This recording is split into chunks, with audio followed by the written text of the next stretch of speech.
Somalia-Turkish relations. In addition to our common beliefs and religion, we have a major historical background since their enforcement of the Somali people during the Ottoman heritage against the Portuguese colonialists.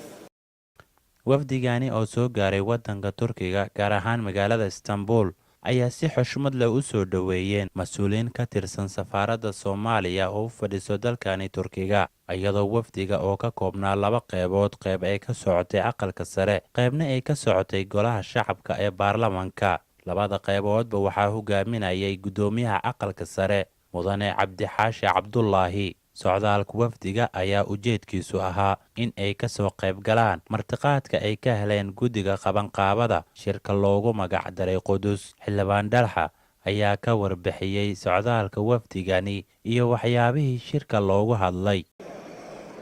bismillaah marka ugu horeysa joker sidii ka soo qaybgalkayna markii horeba uu ahaa ee gudoomiyaha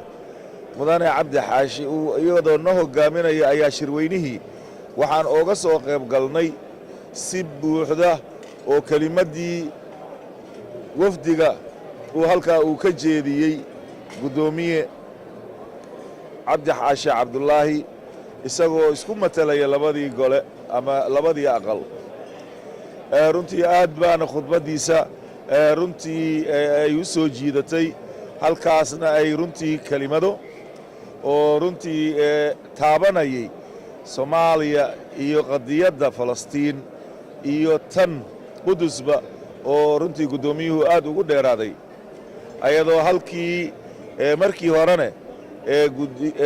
kutlada oo markii Soomaaliya kelimadeeda halkaasi ayadana laga sii jeedinayayna aniga aan u ahaa ninkii ku hadlay runtii codkiisa oo anoo markaasi matalaya wufuudda ka kala socotay aqalka sare iyo golaha shacabka.